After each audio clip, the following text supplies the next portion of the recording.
From JBS Studios in Greater New York, this is the JBS News Update with Teisha Bader. I'm Teisha Bader with the JBS News Update for Wednesday, November the 2nd, 2016. Israeli Prime Minister Benjamin Netanyahu met today with visiting Italian President Sergio Mattarella. The two leaders addressed the press before their sit-down in Jerusalem, where Netanyahu restated his commitment to a two-state solution and said that it was the Palestinians' refusal to recognize Israel that was the obstacle to a peaceful resolution and not the Jewish settlements. Netanyahu said, "I have turned not only to Hamas but to President Abbas, and I said, would you recognize a Jewish state, assuming we solve the settlement problem? And they won't," Netanyahu said, because the real settlement issues are the settlements of Tel Aviv, Jaffa, Haifa, Akko. Netanyahu said the conflict was and is about the Jewish state, and unless and until our Palestinian neighbors face this, confront these demons, give up the ghost of trying to destroy the Jewish state by this or that means, peace will be harder to achieve. Mattarella arrived in Israel on Sunday for a 4-day tour. He met on Monday with Israeli President Reuven Rivlin and yesterday met with Palestinian Authority President Mahmoud Abbas in Bethlehem.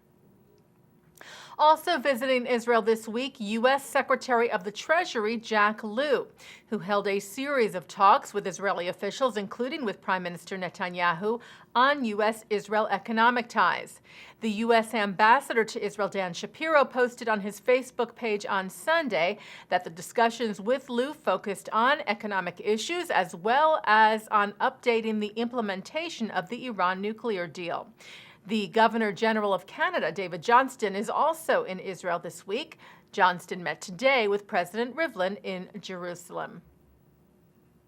Members of the conservative and reform movements in Israel joined the Women of the Wall this morning at the Kotel, the Western Wall, to protest the Israeli government's failure to implement an agreed-upon permanent egalitarian section of worship at the holy site.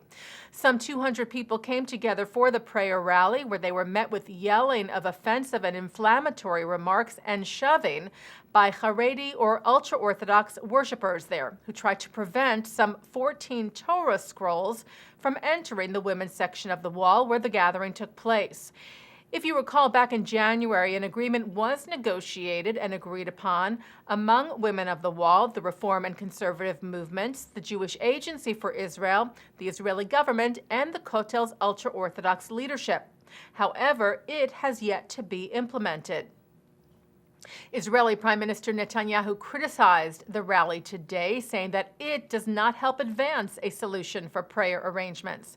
Last night, Netanyahu addressed the Jewish Agency's Board of Governors meeting in Jerusalem, where he said there were still issues with the wall that needed to be worked out.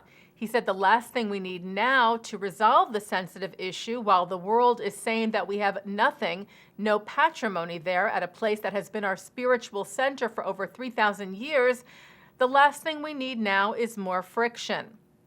However, Women of the Wall leader Anat Hoffman said Netanyahu's remarks make a mockery of the last few years of negotiations. She said of today's gathering, it felt like a miracle, but this should be our reality every day. She said, "We hope that Prime Minister Netanyahu heard us loud and clear." And director of the reform movement in Israel, Rabbi Gilad Kariv, said that for the first time, women and men, Reform, conservative, Orthodox, and secular Jews are all standing up for their right to enter the Western Wall. He said, "Today we liberated the site from the ultra-Orthodox control. They will not dictate to the majority of the Jewish people how to pray." And staying with the reform movement, the Union for Reform Judaism has a new conference center in the United States. The URJ's Camp Newman will dedicate the Koret Conference Center this weekend, a new space for the Jewish community of Northern California to, quote, enjoy year-round immersive Jewish experiences. A $4 million grant from the Koret Foundation will allow for a major expansion of the current facilities at the camp.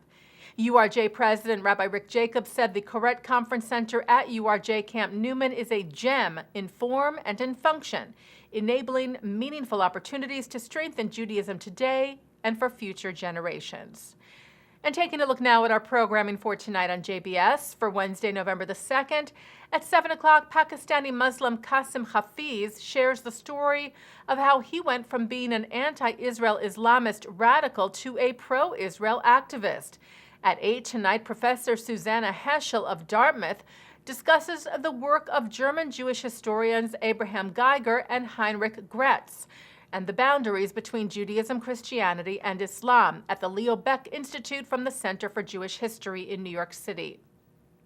At 9 tonight, Mark Golub sits down with Jewish activist Howard Teach, who discusses the work he does for both American and Jewish organizations on L'chaim.